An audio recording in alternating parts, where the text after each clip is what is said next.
Alright, Standard 19C, we're going to talk about several things actually. But 19, the student will identify major developments of World War II. That's what we're going to look at. Major events in World War II. 19C says explain major events including the Lend-lease program, the Battle of Midway, D-Day, and the fall of Berlin. So we have four things here we have to focus on: Lend-lease program, Battle of Midway, D-Day, and fall of Berlin. So Lend-lease program, Battle of Midway, D-Day, fall of Berlin. Four focus areas, so this is going to be a long video.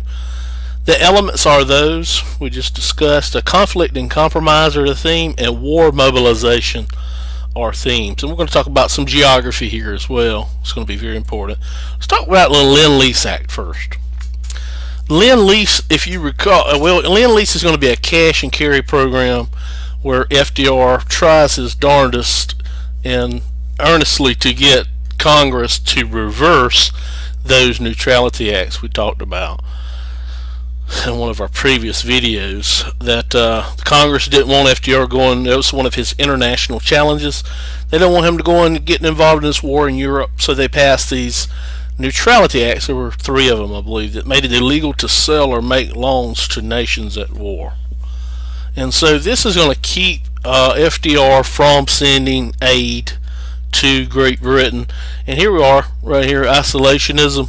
That neutrality acts, those neutrality acts are part of that, and it's going to take us. This is going to take a good deal of time to get from that.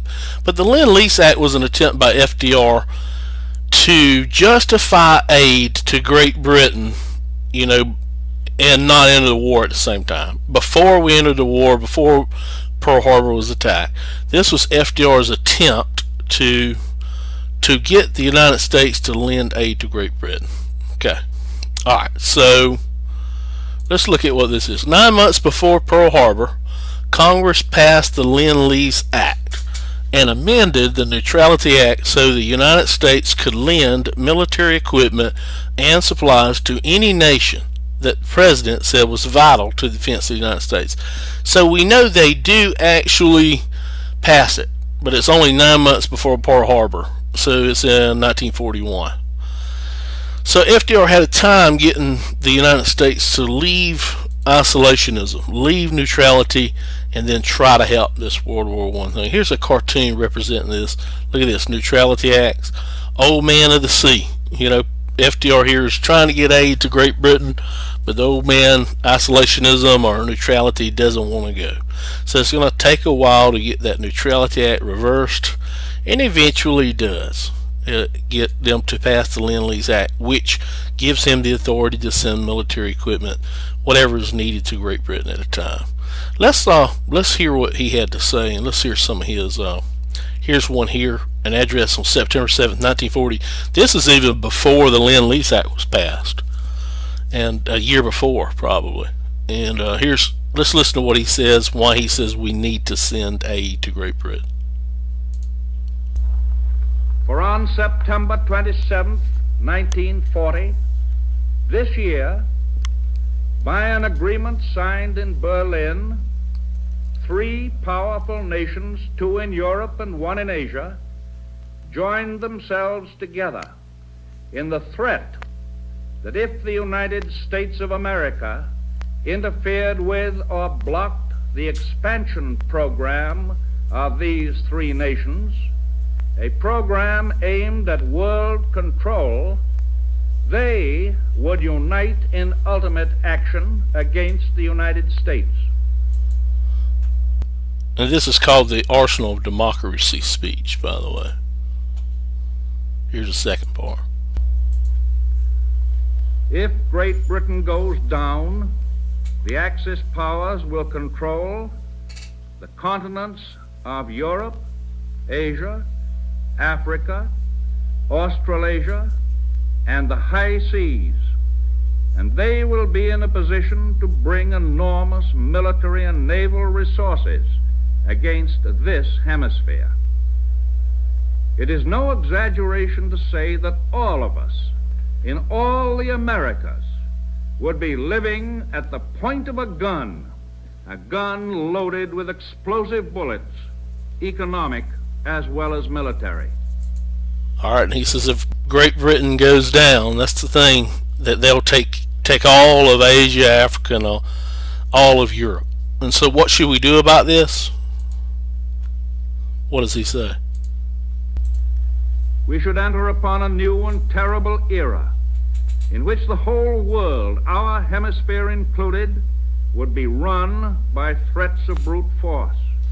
And to survive in such a world, we would have to convert ourselves permanently into a militaristic power on the basis of war economy. He's saying that converting to a military power is not a good thing.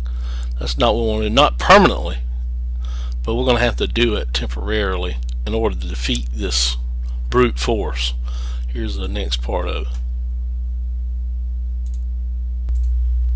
The people of Europe who are defending themselves do not ask us to do their fighting.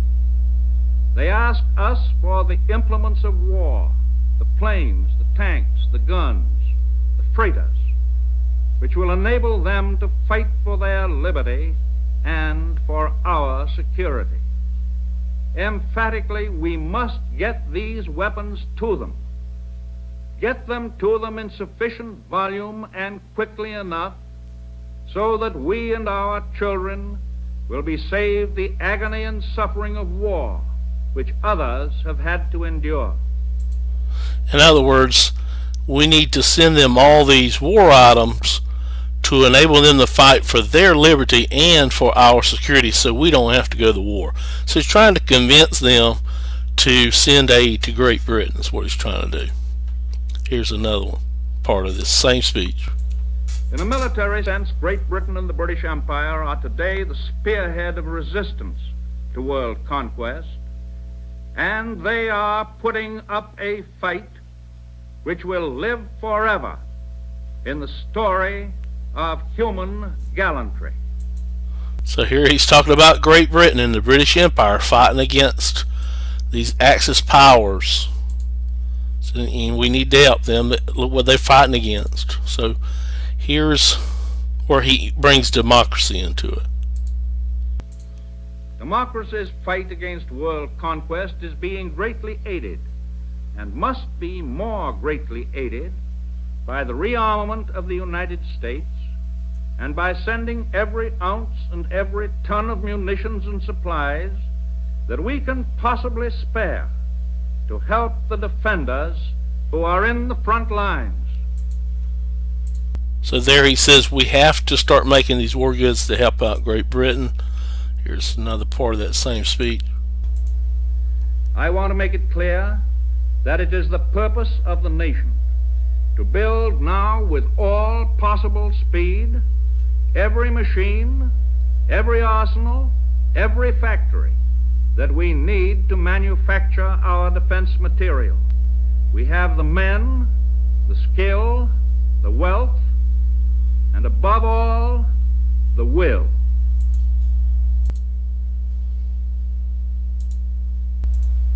We must be the great arsenal of democracy.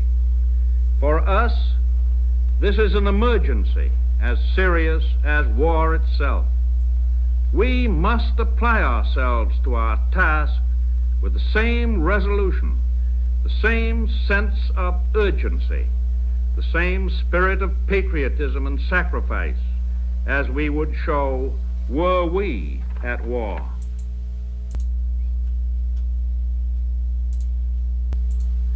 We have furnished the British great material support, and we will furnish far more in the future. There will be no bottlenecks in our determination to aid Great Britain. No dictator, no combination of dictators will weaken that determination by threats of how they will construe that determination. And this is the last one here. I have the profound conviction that the American people are now determined to put forth a mightier effort than they have ever yet made to increase our production of all the implements of defense to meet the threat to our democratic faith. Okay, so democracy's in danger, and so he's asking to help Great Britain send these materials over there. Finally, he convinces in 1941, a year later, 9 months before Pearl Harbor, Congress passes the Lend-Lease Act, amends the Neutrality Acts, and then we start sending these supplies and equipment. But it was a hard fight, leaving isolationism. We're going to leave isolationism, which we do this Lend-Lease Act, in which Pearl Harbor hits and we declare a war. We have not returned back to isolationism since then. Okay. So the old man in the sea, we left neutrality behind. We start this Lend-Lease Act. So the Lend-Lease Act was where FDR was seeking public support, and he uses what's called it's called two things: the fire hose analogy or the garden hose analogy. And in this Lend-Lease Act speech, I don't have it recorded or anything, he likened it to putting out a neighbor's fire. And here's what he says: "What do you do in such a crisis?" The president asked at a press conference. "I don't say to my neighbor, my garden hose cost me $15. You have to pay me $15 for it.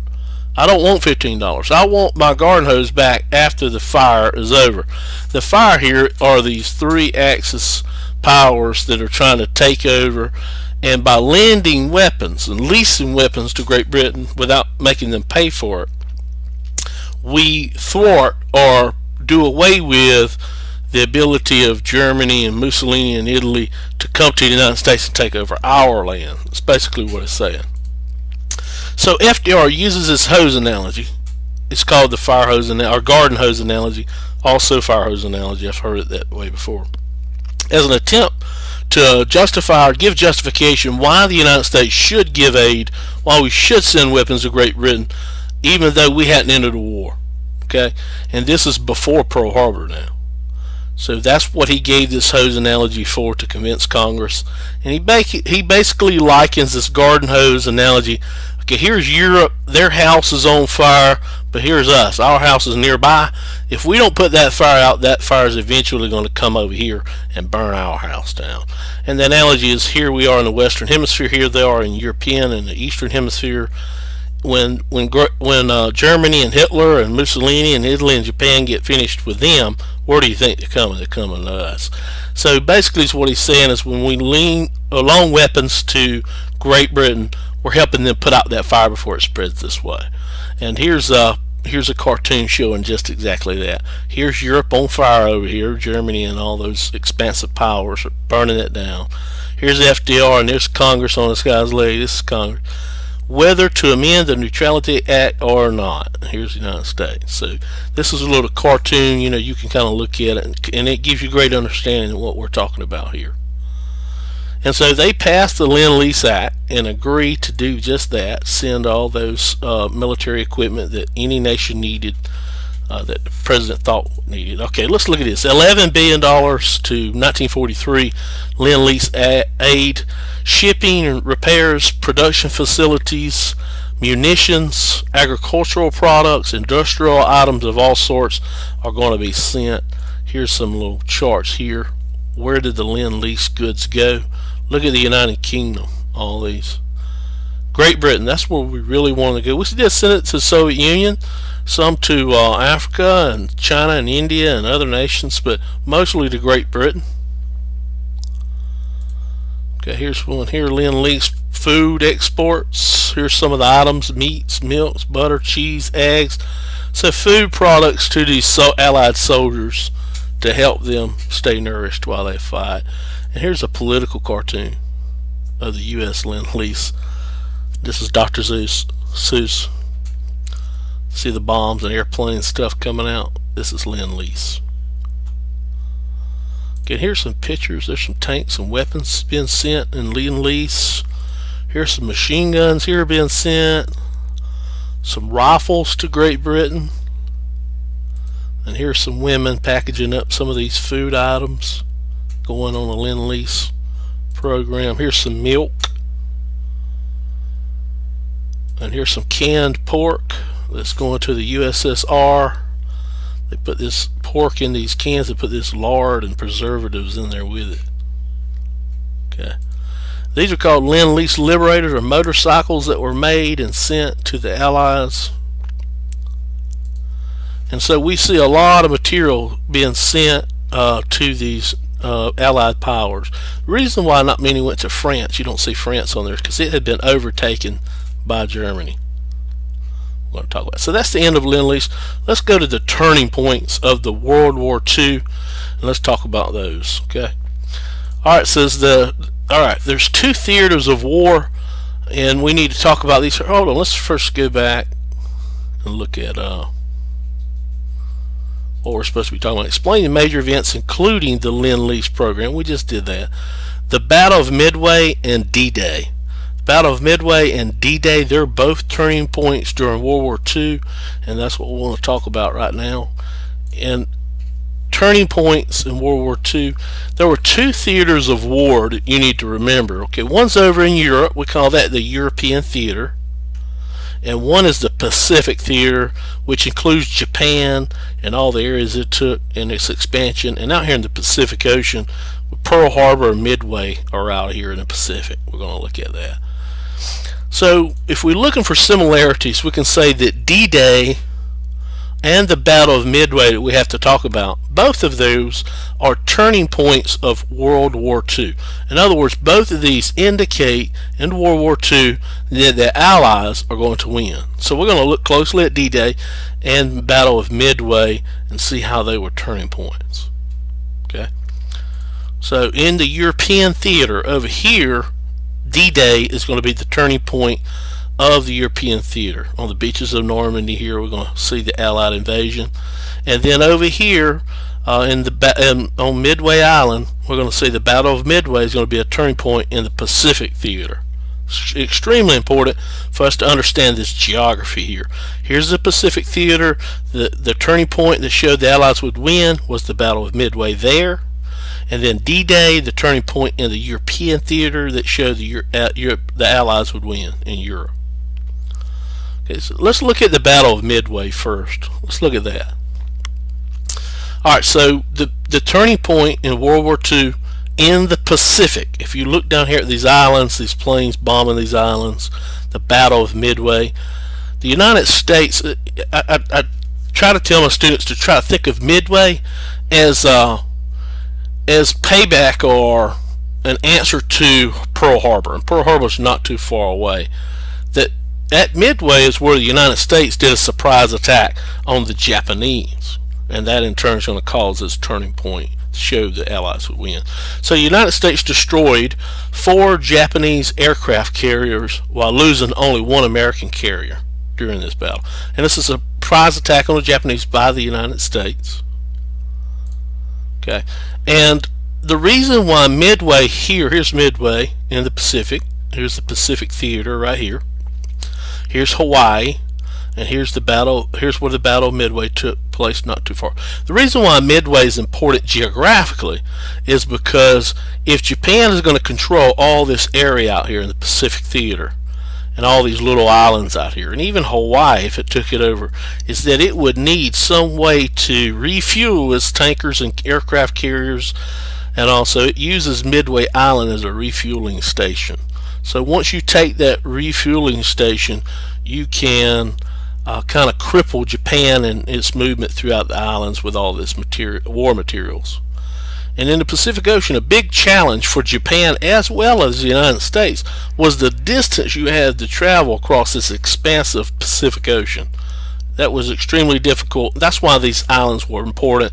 Hawaii to the United States and Midway to Japan, is that they were midway points or refueling points there, with Pearl Harbor being a military base for the United States and Midway being a refueling station for Japan. So this is why it's geographically important, the Battle of Midway. And on June 4th, 1942, the United States did a surprise attack on the Japanese there and destroyed those 4 carriers, a lot of airplanes. And it's going to be a turning point, this thing is. And after that, there's going to be island hopping all the way back to Japan. And it's going to be one Allied victory after another, all the way back to Japan. So the reason that Midway is a turning point is it is going to boost the morale of American and Allied troops, and it is a very important engagement in the Pacific because of its location we just talked about. But Japan is never going to recover from its loss and defeat at Midway, and that's going to enable the United States to get control of these other strategic islands where it can hop all the way back from Midway, Wake, Guam, Philippines, all the way back to Japan. So that's one of the reasons it's important turning point. The United States gained control of these other Pacific islands. The United States is able to overcome the geographic difficulty of resupplying its forces within the Pacific Ocean with food, medicine, weapons, and other critical supplies needed to push westward toward Japanese mainland. So it's this geographic difficulty that was overcome by defeating Midway and getting the Japanese out of the way, and then taking those other strategic areas. Now the United States could resupply all the way across the Pacific, all the way to Japan, and give its troops the food and medicine supplies they needed. And the leader there was General Douglas MacArthur, and he's the guy that, you know, with the corncob pipe and the cool sunglasses there. He's the U.S. commander in World War II and the Pacific Theater, over in the Pacific Theater. So D-Day and Midway, before we go to D-Day, which we're about to do, they have similarities in that they're both turning points, and we need to talk about this geography again with D-Day as well. Midway's geography we just discussed. Let's talk about D-Days, and remember that D-Day is the turning point in Europe, Midway is the turning point in the Pacific, and that in the Pacific, Midway was important because of this distance going across here and how each side could resupply and refuel its troops. Alright, so let's talk about D-Day. D-Day is geographically important as well. Okay, so here's why. Here's Europe that had been dominated by Hitler's troops. Okay, here's what he had taken control of. Okay, the Nazis, especially in France, look here, had taken all of France over, so the Nazis had occupied France. And the heart of Germany and Adolf Hitler's Nazi Germany was Berlin, the capital here. So this is the prize. The Allies wanted to capture Berlin. So the Soviet Union wanted to capture Berlin, Great Britain, the United States, all wanted to take down Berlin, because if you could take down Berlin, you could cripple Germany and take Hitler, take him over. And so that was the prize they were looking for. But the problem was he had taken much of the heartland of Europe. Okay, most of it had been overtaken by the Nazis, and one of the reasons Germany invaded the Rhineland and then attacked the Soviet Union and went and took France first is because Germany knew from its history the worst thing that could happen to it is fight a two-front war. So if the Soviet Union is coming from this way, Great Britain and France is pushing up through this way, then it's going to cripple Germany. So that's why it did a blitzkrieg or lightning war and took over France real quick, so it wouldn't have to worry about within continental Europe have to worry about having a two-front war. But that's about to change with D-Day. So the geographic reasoning for D-Day is to try to establish a beachhead somewhere in France, out here in the British Isle or somewhere out in here. Okay, it's to establish a beachhead so that you could resupply your troops within continental Europe and push toward Berlin. That's what we're looking for. That's why it's geographically important. So D-Day, if you see this invasion here of D-Day, was the largest ever in world history.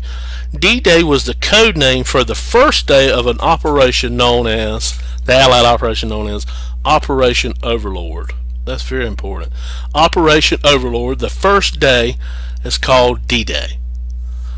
Now the Allied invasion of Nazi-occupied France, what they wanted to do is the Allies wanted to take over France and push these Nazis back out of France and liberate France.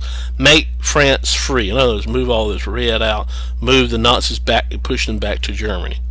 That's what D-Day was about. So it's the largest seaborne invasion in history. American and British forces, Canadian forces even, were able to maintain a permanent beachhead in mainland Europe. In mainland Europe here, they're going to establish a beachhead right here, what's called the beaches of Normandy, and then they're going to make this push here, here, and here, and they're going to push these Nazis out, German Nazis out, and push them back to Berlin. That's what their focus is, to try to get that geographic important stance there, this permanent beachhead in mainland Europe. And see, these are the beaches of Normandy here where they're dumping all the soldiers and supplies off. And they were going to use that to resupply their forces and push east to Germany. So resupply their forces, that's what they were looking for, and establish this beachhead so they can resupply forces, put forces on the ground in the mainland Europe, and then push Germany east. That's what D-Day was all about. That's why it was important geographically. Here's a bigger picture of this invasion. That is crazy. Look at that, all that invasion. I'd hate to look out my window and see that coming, but anyway, the largest land, sea, air invasion, amphibious invasion ever in world history, D-Day. And so Dwight D. Eisenhower is the Allied commander, overall Allied commander, especially in Europe. He's going to oversee D-Day, and they're going to leave Great Britain here in London, moving all these troops and forces, and they're going to land here on the beaches of Normandy, and that's where they're going to establish their beachhead and their movement inward in mainland Europe to push the Nazis out of France. And here it is. Here's D-Day landing right over here, and they're going to push Nazi Germany out of there. Right. Here's a closer picture. Here shows some of the beaches: Utah, Omaha, Gold, Juno, and Sword. That's where they named the places on the beaches here in Normandy. Here's Normandy right here in France. The 1st Division, U.S. The 4th Division was U.S., Utah and Omaha. And then we see the 3rd Division was actually Canadian, Juno Beach. And then the 5th Division and 3rd Division were actually British, and they're going to land at Golden Sword. And that's where this is D-Day. This is the invasion, and this is the inland map here, shows you right there on France where it was. Very important. We look at this, and we see these allies working together on D-Day and trying to establish this beachhead. And they're actually going to do it in this huge invasion, and then they're going to start pushing these Nazis out of Germany and push them back into Germany. Here's the Nazis over here. The Allied commander of D-Day in World War II was General Dwight D. Eisenhower, right here. He's later going to be our President of the United States. So the point here was the Soviets were going to be advancing from this way. That's one front. And then by establishing a beachhead on mainland Europe, and then being able to resupply troops they're going to be pushing toward Berlin, you create this two-front war. And that's what the Allies wanted to do with the Soviet Union coming from this way and the other Allies coming from this way, is they put pressure both sides on Germany so it would split up its forces and have one on this front and have one on the eastern front and one on the western front, and that way it would weaken the German military. So we have similarities here in D-Day is a turning point. Midway is a turning point. D-Day showed that the Allies would actually win in Europe. We knew it. It's just a matter of time. Battle of Midway, same way. So we see here that D-Day is a turning point in Europe, right here in France, and Battle of Midway is a turning point in the Pacific. Alright. So here's the fall of Berlin. And what we're talking about, the fall of Berlin, is the ending of the war in the European theater. How it ends. So the fall of Berlin was one of the final battles of the European theater. It was the final battle. One of the bloodiest battles in history. And the Soviet Union is going to enter Berlin, Germany, and take Berlin, Germany, and crush it. Okay, and it's there that Adolf Hitler shoots himself and has some of his leaders burn his body. But anyway, that happened. The Germans are going to surrender on May 8th, 1945.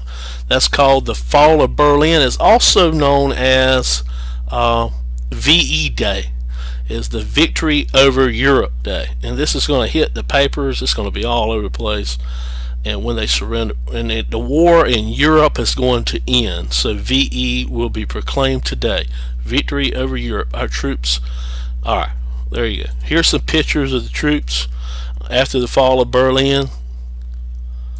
VE Day. Everybody was celebrating in the United States, all over Europe. And here's a painting of VE Day, May 8th, 1945. Now the war had not ended in the Pacific theater yet. After VE Day and the fall of Berlin, here, it's going to end the war in the European theater, but not the Pacific theater. So right here, let's see.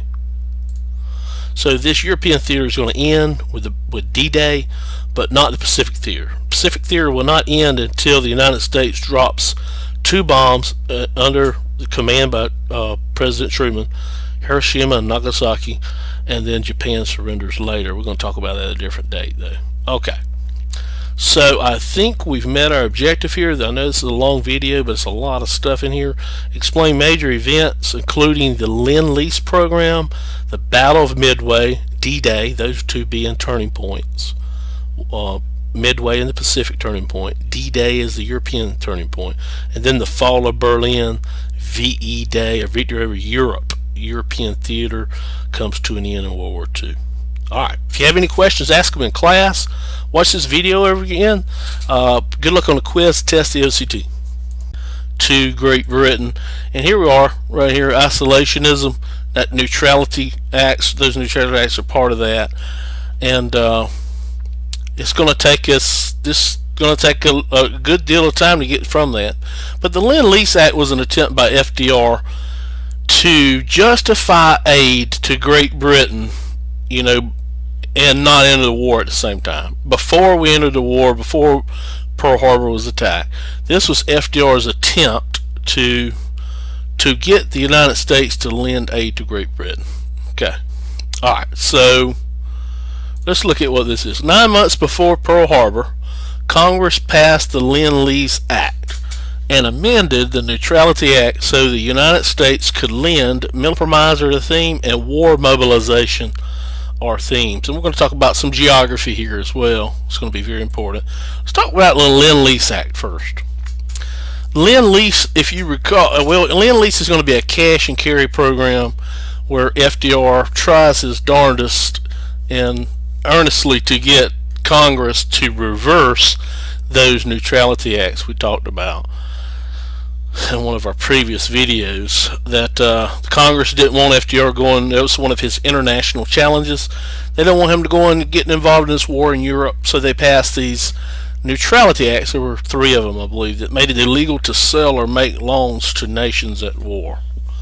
And so this is going to keep FDR from sending aid, military equipment, and supplies to any nation that the president said was vital to the defense of the United States. So we know they do actually pass it, but it's only 9 months before Pearl Harbor, so it's in 1941. So FDR had a time getting the United States to leave isolationism, leave neutrality, and then try to help this World War I thing. Here's a cartoon representing this. Look at this, neutrality acts. Old man of the sea. You know, FDR here is trying to get aid to Great Britain, but the old man, isolationism or neutrality, doesn't want to go. So it's going to take a while to get that Neutrality Act reversed, and eventually does get them to pass the Lend-lease Act, which gives him the authority to send military equipment, whatever is needed, to Great Britain at a time.